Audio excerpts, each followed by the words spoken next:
sa lahat. Pagmasdan ng bus na yan sa Russia, tila nawalan ito ng kontrol.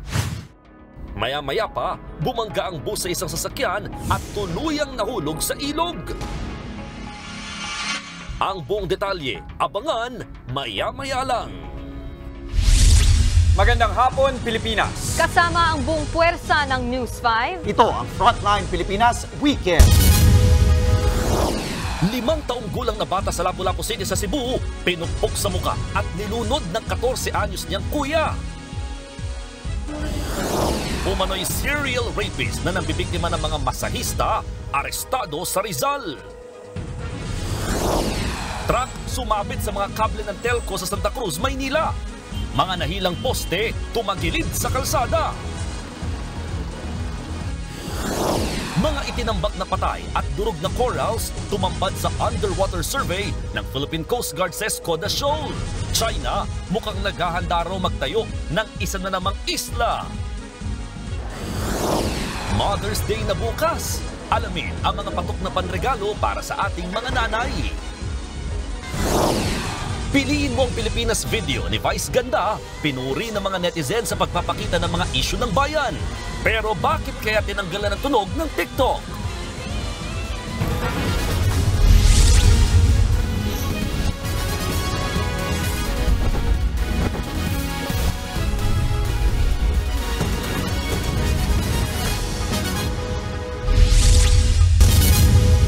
Pinukpok na ng bato sa mukha, nilunod pa ang isang batang lalaki sa Lapu-Lapu City, Cebu.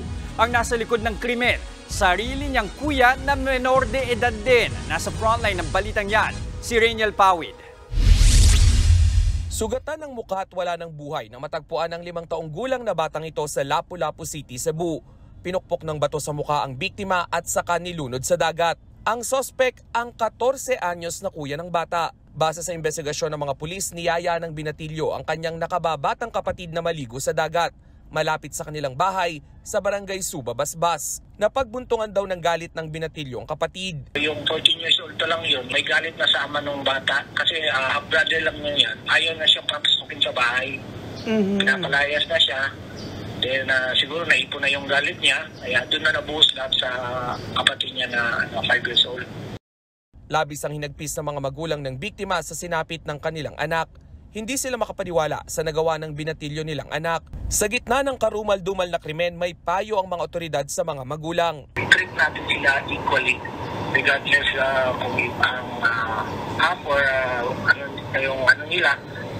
I-treat lang natin sila na pare-parehas para siguro di magtampo yung iba. Lang sa humantong sa ganong kagalit talaga. Kasalukuyang nasa pangangalaga ng DSWD ang 14 anyos na sospek. Sa ilalim ng Juvenile Justice and Welfare Act, walang pananagutan sa batas ang mga batang 15 anyos pababa na nakagawa ng krimen. Pero kailangan nilang sumailalim sa intervention program ng barangay o DSWD. Nagbabalita mula sa Frontline, Rainiel Pawid, News 5. Arestado naman sa Rizal ang isa umanong serial rapist. Ang kanyang binibiktima, mga babaeng masahista. Nasa frontline ng balitang yan, si Ian Suyu. Nakagapos pa ang mga kamay at paa ng datnan ng mga otoridad ang babaeng ito sa isang apartel sa Rizal noong Huwebes. Siya ay biktima umano ng pangahalay at pagnanakaw. Ayon kay alias Mia, isang freelance massage therapist mula Pasig, dumayo siya sa Rizal para makipagkita sa kanyang kliyente. Pero pagpasok niya sa apartel, bigla na lang daw siyang sinunggaban ng suspect. Nakatutok yung patalim niya sa akin. Lakas na po ng sigaw ko. Wala po nakarinig kasi nakabulya po yung TV. Tapos nagmamakaawa po sa kanya. Sabi ko, huwag niyo po akong papatay. Yung laman po ng bag ko, pinabuhos niya po. Lahat po tinignan niya. Nang makaalis na ang suspect, humiram ng cellphone ang biktima sa isang staff ng apartel. Agad siyang tumawag sa kanyang kaibigan na siya namang nagsumbong sa mga pulis para sagipin si Mia. Kahapon, nahuli na ang suspect na kinilalang si Elias Cohe na maituturing na umanong serial rapist. May certain standard lang siya o category. Preferably na pinipili niya ay yung mga therapist, no? Freelance therapist. Modus operandi niya doon. Pagpasok pala nung therapist, Nakaready na yung mga tapes niya. Tapos meron na rin siyang either firearms or patalim na panakot. Una nang nabiktima ng suspect si Lynn, isa ring masahista. Sa CCTV footage na ito na nakuha ng biktima mula sa motel, makikita ang pagpasok ng suspect. Tinali niya na ako, ginawa niya na yung gusto niya, kinuha niya lahat ng pera ko, cellphone ko. Humingi ako ng tulong, hindi ako tinulungan ng hotel. Ang sagot nila sa akin, labas kami sa nangyari. Hindi namin kayo matutulungan. Ayon sa Antipolo PNP, plano nilang ireklamo sa Business Permit and Licensing Office ang mga nadawit na apartel dahil sa kawalong aksyon nila para tulungan ang mga biktima ng insidente. Lumabas sa investigasyon na naaresto na dati ang suspect sa kaso ng iligal na droga at paglabag sa batas trapiko. Nakalaya lang umano ito matapos makapagpiyansa. Aminado naman ang suspect sa mga ginawang krimen, pero depensa niya. Kung parang maabawi po ba sa nangyari sa akin sa pang-scam po? Ng mga ibang po. Kasi po na-scam na rin po ako dati.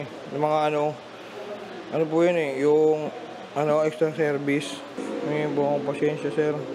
Nasa kustodiya na ng Antipolo Police Station ang suspect. Nahaharap siya sa patong-patong na reklamong robbery at rape. Nagbabalita mula sa frontline. Ian Suyu, News 5. Nasunugan na, ninakawan pa ang ilang residente sa Payatas, Quezon City kagabi. Nasa frontline ng balitang yan si Hannibal Telete. Naglalagablab na apoy ang lumamon sa ilang bahay sa lupang Pangako sa Payatas, Quezon City alas 8 kagabi. Sa lakas ng apoy, itinaas agad sa unang alarma ang sunog. Ayon sa Barangay Payatas Annex, agad silang responde nang may magradyo ng sumiklab na sunog sa kanilang lugar. Pero pahirapan ang pagkapulan nila sa apoy. Medyo nahirapan, sir, kasi medyo masikip yung daanan. Ginawa nung rescue fire namin na nagpinag-ano na lang nila yung dugtong-dugtong na lang po yung mga hose.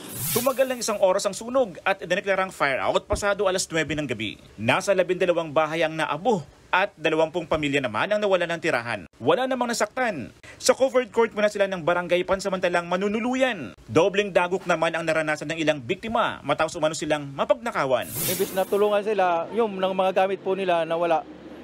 Mga gamit nila sa bahay nawala po, tulad na yung cellphone na naka-charge, nawala cellphone nila. Sa ibang parte naman po ng bahay, yung tangke ng gas. Naiwang nakasaksak na appliances ang tinitingnang sanhi ng sunog. Nagbabalita mula sa frontline, Hannibal Telete, News 5. Isinara ang isang kalsada sa Santa Cruz, Maynila matapos sumabit ang isang truck sa mga kable ng poste. Live mula sa Maynila, nasa frontline ng balitang yan si Rainiel Pawid. Rainiel, naayos na ba ang mga tumagilid na poste at mga naglalaylayang kable? Jester, tuloy-tuloy nga ang clearing operation sa mga humambalang na kable dito sa Ronquillo Street sa Santa Cruz, Maynila. Inaasahang mamayang alas 7 ng gabi ay magiging passable na o pwede nang daanan muli itong kalsada.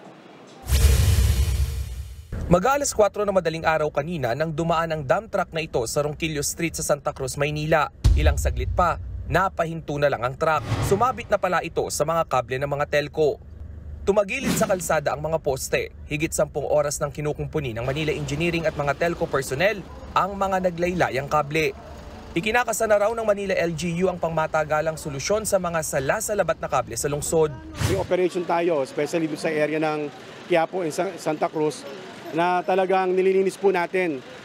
Objective po natin dito is matanggal na po talaga lahat nung mga hindi na po natin ginagamit na mga linya po. Dahil hindi madaanan ng kalsada, apektado ang higit 30 negosyo. Kabilang dyan ang kainang ito. Siyempre, aantay kami ng customer, yung mga customer namin may sasakyan, wala. Kasi wala, hindi makapasok yung sasakyan dito eh. Sana maayos ngayong araw na ito para bukas okay na yung makabalik yung dating daan para Mother's Day bukas para yung customer namin, mga nandito naman, dalawin kami. Hindi naman apektado ang supply ng kuryente sa lugar. Jester, ngayon nga lang ay naialis na yung nakatumba na 2 poste dito sa Ronquillo Street. Tuloy-tuloy naman yung pagsasaayos doon sa mga kable ng telco at inaasahan na within 24 hours ay maibabalik na nga yung telecommunication line, maging yung internet connection para na rin sa lahat ng residential area at lalong-lalo na sa mga negosyo na nandito sa Ronquillo Street. Jester. Nag-uulat mula sa Maynila, maraming salamat, Rainiel Pawit. Ito naman good news sa mga kapatid nating motorista, may nakaambang big time rollback sa petrolyo sa susunod na linggo. Ayon sa Department of Energy, hanggang 2 pesos and 25 centavos ang posibleng bawas presyo sa kada litro ng gasolina. Samantala, habang 85 centavos ang rollback sa diesel at hanggang piso naman sa kada litro ng kerosene. Ayon sa DOE, ang malakihang rollback ay bunsod ng tumataas na supply ng langis sa Amerika, pagbaba ng interest rate ng dolyar at paghupa ng tensyon sa Gaza.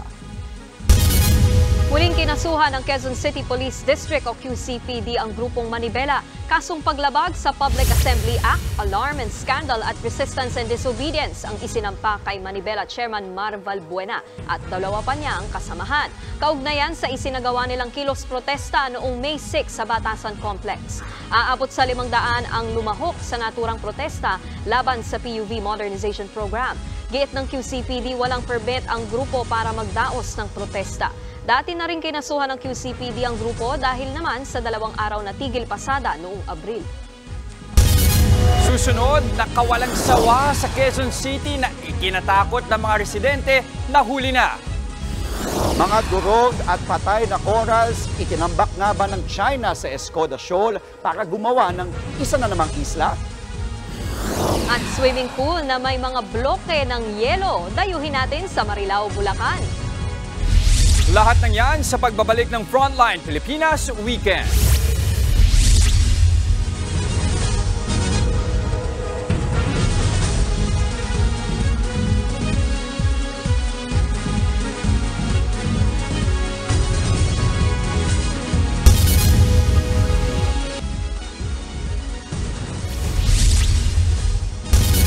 Nahuli na ang sawang nakawala sa Barangay Talayan sa Quezon City. Posibleng gutom na raw ang sawa dahil nakatape pa rin ang bibig nito nang una itong mahuli noong nakaraang buwan. Nasa frontline ng balitang yan, si Hannibal Talete. Dapat awakan niyo yung dulo. Dulo yan. Nagpupumiglas pa ang sawang ito na hawak-hawak ng isang lalaki. Kaninang pasado alas 5 ng umaga nang hulihin ng mga tauhan ng Eco Aid ang sawa sa Barangay Talayan sa Quezon City. May pumunta dito sa yung katulong dito sa Malambo ba? Naghingi po ng saklolo na may ahas daw. Agad pinuntahan namin. Pagbaba namin, nandoon lang siya sa ilalim ng damo. Ay puno ng matinik. Bigla namin siya riniskyo. Lampas siyam na talampakan ang haba ng nahuling sawa. Posible umanong gutom ang sawa at naghahanap na makakain. Nakatape pa yung bunganga niya nung nahuli siya, so hindi siya makakain. Una nang nahuli ang naturang sawa sa parehong barangay noong April 18. Nilagyan nila ng packaging tape ang bunganga ng sawa at inilagay sa kulungan. Pero nakawala rin ito. Ayon sa taga Quezon City Hall, may dalang panganib sa komunidad ang nakawalang sawa. Possible yung ganito kasi kalaking sawa, so wala tayong idea. Maaari makakain na siya ng mga alaga natin like aso, pusa. Ikinatuwa naman ng ilang residente ang pagkakahuli sa nakawalang sawa. Yung pangamba ko naalis na po at nahuli na po yung sawa. Ito-turn over na ngayong araw ng mga taga-barangay ang nahuling sawa sa Wildlife Bureau ng DANR para mapangalagaan ito. Nagbabalita mula sa Frontline, Hannibal Talete, News 5. Naaalarma ang Philippine Coast Guard sa nakita nilang durog at patay na coral sa Escoda Shoal. Posibleng China raw ang nagtambak nito para magtayo ng isa na namang isla. Nasa frontline ng balitang yan si JC Cosico. Mga durog at patay na corals. Ito ang tumambad sa mga tauhan na Philippine Coast Guard na magsagawa sila na underwater survey sa Escoda o Sabina Shoal sa West Philippine Sea na bahagi na ating exclusive economic zone. Tingin ni PCG spokesperson for the West Philippine Sea Commodore J. Tariela, sinadyang patayin at itambak sa lugar ang mga coral. Malulungkot ka sa naging itsura na ngayon ng Sabina Shoal. It appears na yung mga coral reef kinukuha, kinacrash, and then eventually dinadump Yun yung nakakalungkot na part dito. Namatay lang or intentionally pinatay to give way for small-scale reclamation. Ang mga durog at patay na corals na yan, kapareho ng nakita sa Sandy Cay, tingin ni Tariela. China ang nasa likod nito, lalo't may nakitang Chinese vessel sa lugar. Sino ba ang among countries in South China Sea ang meron talagang walang pakundangang pagsira ng marine environment for them to do small-scale reclamation or even massive reclamation? It's only China. Ayon kay Tariela, nakakaalarma raw ang posibleng reclamation ng China, lalo't 75 nautical miles lang ang layo ng Escoda Shoal sa baybayin ng Palawan. April 15 nang mamonitor ng PCG ang mga Chinese militia at research vessels sa Escoda, dahilan para i-deploy doon ang PRP Teresa Magbanwa. Mag-iisang buwan na ito ngayon sa lugar at mananatili muna roon. Nagsasagawa rin ng rotational deployment ang BRP Cabra at BRP Malabrigo para matutukan ang mga aktibidad ng China. Kung hindi natin imo-monitor ito at hindi natin babantayan ito, baka sa mga susunod na buwan, magulat na lang din tayo na sa Sabina Shoal, malalaki na rin ang mga isla na nandito na ginawa nila. Makikipag-ugnayan daw ang PCG sa mga marine scientists para magsagawa na assessment sa Escoda Shoal. Pero nang matanong naman si Tariela kung darating ba sa puntong tayo na mismo ang haharang sa mga aktibidad ng China sa West Philippine Sea, sagot niya, ultimate dream and vision. No? Kung dadating na sana ang 5 97 meters na nire-request ng ating Pangulo sa Japanese government, no? For the acquisition of 5 more 97-meter vessels, and that would already allow the Philippine Coast Guard to flex more muscle. Sa ngayon, idadaan daw muna nila sa maayos at profesional na paraan ang pagtugon sa China. We should not be the reason of escalation of tension. Violent response to counter them or to drive them away is not part of our strategy. Hahayaan na lang din daw ng PCG ang iba pang ahensya ng gobyerno, gaya ng Department of Foreign Affairs, kung maghahain ng panibagong diplomatic protest laban sa China kaugnay ng insidente. Nagbabalita mula sa Frontline, JC Cosico, News 5. Wala nang magaganap na sweep. Yan ay matapos tambakan ng Denver Nuggets ang Minnesota Timberwolves sa Game 3 ng kanilang playoff semi-series. First quarter pa lang, hindi na pinagbigyan ng Nuggets ang T-Wolves. Parehong naka 24 points sina Nikola Jokic at Jamal Murray, habang napako lang si Anthony Edwards sa 19 points. Final score 117-90. Nangunguna pa din sa seryang T-Wolves, muling magtutos ang dalawang team sa Game 4 sa Lunes. Tungo naman tayo sa East, nakabawi ang Indiana Pacers sa Game 3 ng kanilang semi-series kontra New York Knicks. Nanguna ang Pacers hanggang sa second quarter pero lumamang ang Knicks sa third. Dikit ang laban hanggang dulo nang makatres si Andrew Nembhard at nag-ambag pa ng dalawang free throws si Aaron Nesmith. Wagi ang Pacers sa final score ng 111-106 sa ngayon. Leading pa rin ang Knicks sa serye at sa Lunes gaganapin ang Game 4 ng dalawang koponan.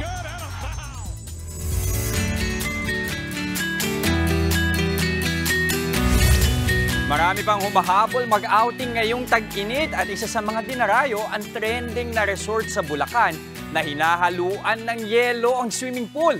Live mula sa Marilao, Bulacan, nasa frontline ng balitang yan si Elaine Fulgencio. Elaine, hindi pwedeng hindi mo sinubukan yung pool na yan. Ipasyal mo naman kami dyan.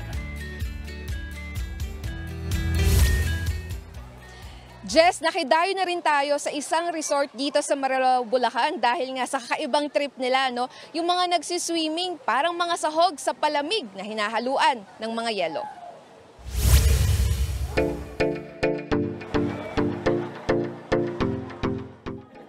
Umaga pa lang, marami nang nag-abang para makalublob sa malamig at nagyayelong pool na ito sa isang resort dito sa Marilao, Bulacan. Iced wave pool ang tawag dito. May alon na, may yelo pa. Pagpatak ng 2:00 ng hapon, isa-isang inihulog ang mga nakahilerang mga bloke ng yelo sa napakalaking wave pool. Kaya bata man o matanda, enjoy na enjoy sa pagbababad sa ice swimming pool to beat the heat. Pakulo ito ng resort ngayong ang tindi ng init. Yun yung kasagsagan talaga ng init. Sa gabi naman, mas madami din kasing tao sa gabi. Kaya meron din siya sa gabi. Naglalagay din kami ng ice block. Tuntua po sila kasi na ano yung katawan nila, na lalamigan. Enjoy yung mga turista sa malamig na tubig. Ang iba nga, ginawa pang salbabidang bloke ng yelo. Pati sina lolo at lola na preskuhan kasama ang kanilang mga apo. Kaya, malamig eh. Ngayon na kami nagkanang malamig. May yelo. Oh, na-amaze ako kasi first time kong makita, first time ko rin ma-experience. Refreshing po. Maganda sa pakaramdam. Kagaya ng mainit na panahon, nakakatulong po. May mga dumayo pa mula Maynila, masubukan lang ang patok na ice wave pool. Gaya ni Jessie, na hinigaan pa ang yelo. Beat the heat, siyempre. Kailangan malamigan tayo, mainit ngayon eh. Siguradong ligtas din ng mga magsiswimming dahil may mga nakabantay na lifeguard. Nasa 100 hanggang 150 pesos ang entrance fee tuwing Lunes hanggang Biyernes. 130 to 170 pesos naman tuwing weekend. Jess, may mga maaga na rin magse-celebrate ng Mother's Day para bukas at magna-night swimming ngayon dito nga sa resort dahil mamayang alas 10 ng gabi, maglalagay ulit ng mga bloke ng yelo dyan dahil marami daw talaga yung nag-night swimming hanggang 12 a.m. yan mamaya. And of course, meron ding live band at fire dance. Nako Jess, mukhang magandang mag-outing dito. Nako, hanggang gabi gusto pa rin ng bloke ng yelo. Maraming salamat, Elaine Fulgencio. Susunod, bus bumangga sa sasakyan at nahulog sa ilog sa Russia. 3 ang patay. Sa viral yan, silipin ang mga mala-transformer na tricycle sa Cabuyao, Laguna. At alamin ang mga patok na panregalo para sa Mother's Day bukas. Huwag kayong bibitiw, magbabalik ang Frontline Pilipinas Weekend.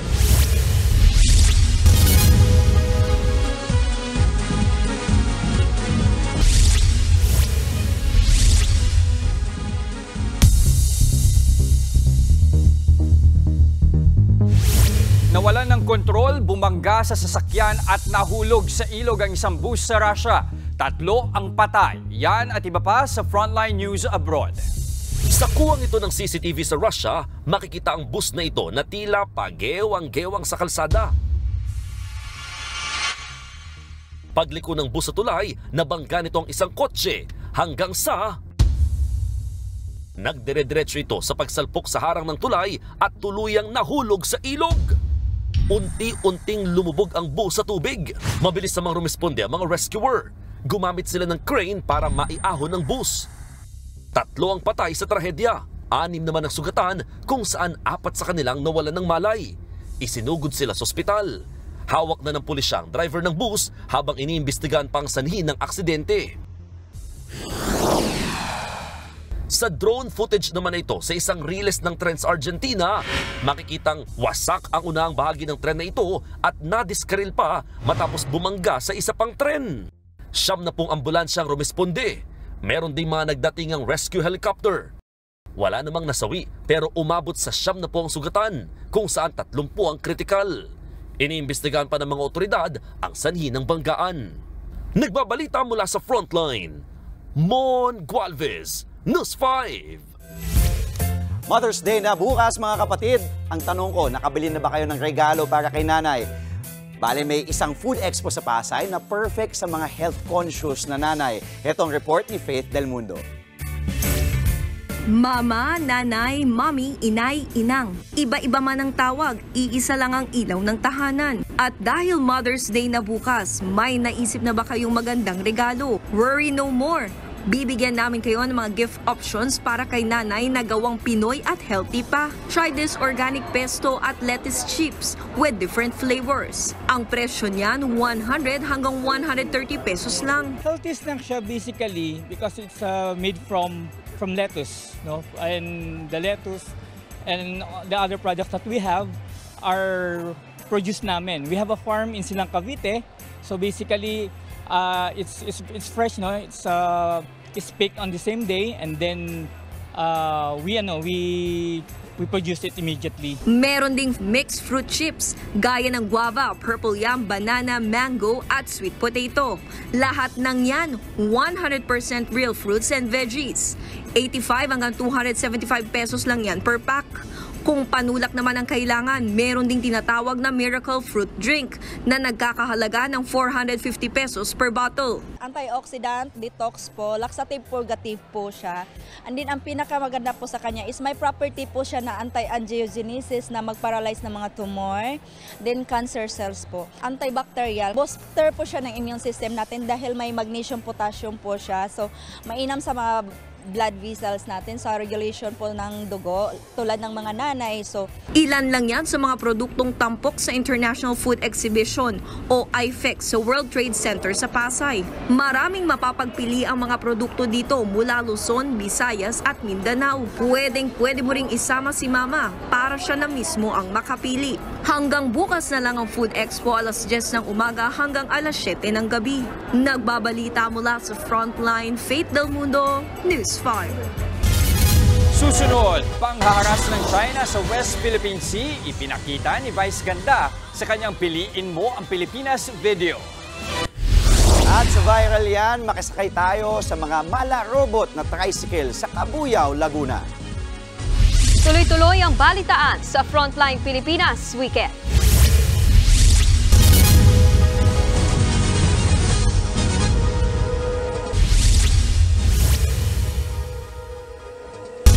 Inanunsyo ni Senator Amy Marcos na tatakbo siyang muli sa pagkasenador sa 2025. Sa isang press conference sa Cebu, sinabi ng presidential sister na tatakbo siya sa ilalim pa rin ng Nationalista Party. Ayon kay Senator Marcos, maraming programa ang dapat may ipagpatuloy gaya ng reforma sa lupa.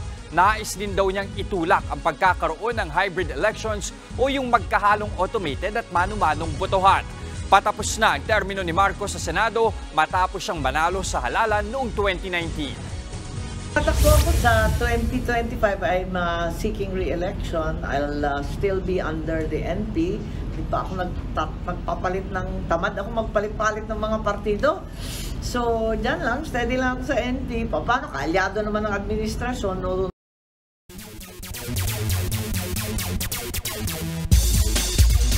Sa PBA, nakamit ng Terra Firma Jeep ang kauna-unahang playoff win sa franchise history matapos talunin ang San Miguel Beermen.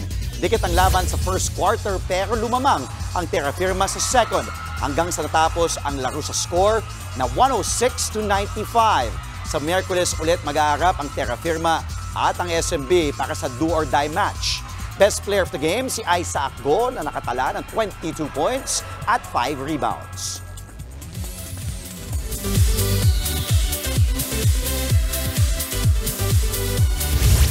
Trending ang entry ni Vice Ganda sa Piliin Mo ang Pilipinas Challenge. Ika'y natuwa ang may likha, 7,000 pulo ang ginawa. Mga hiyas na inilatag. Hindi lang kasi basta costume at makeup transitions ang ipinakita ni Vice. Ipinakita niya rin ang ilang issue ng bayan tulad ng traffic, tigil pasada at panghaharas ng China sa West Philippine Sea. Sa huli, sinabi ni Vice na kahit mahirap ipaglaban, Pilipinas pa rin daw ang pipiliin niya. Naka-upload yan sa iba't ibang social media accounts ng TV host comedian. Pero sa TikTok, napansin ng mga netizen na tinanggalan ng music ang video. Sa isang post naman, sinabi ni Vice na okay lang daw, basta't naipahatid niya ang kanyang mensahe. Ang TikTok ay banned sa ilang bansa at nahaharap sa security issues dahil pagmamay-ari ito ng isang Chinese company.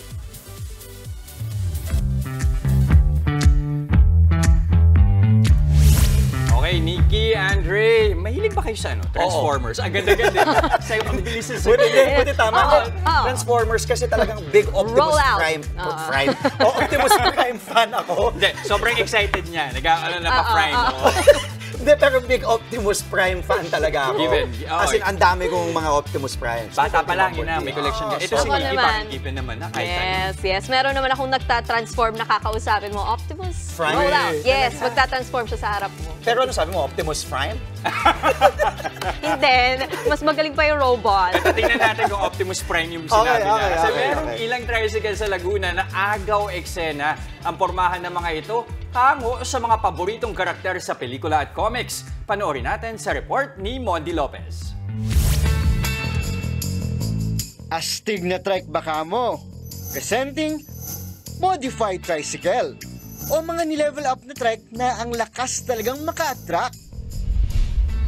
Dito sa Cabuyao, Laguna, ang pagmamodify ng ordinaryong trike ang naging libangan ng Team Damusak.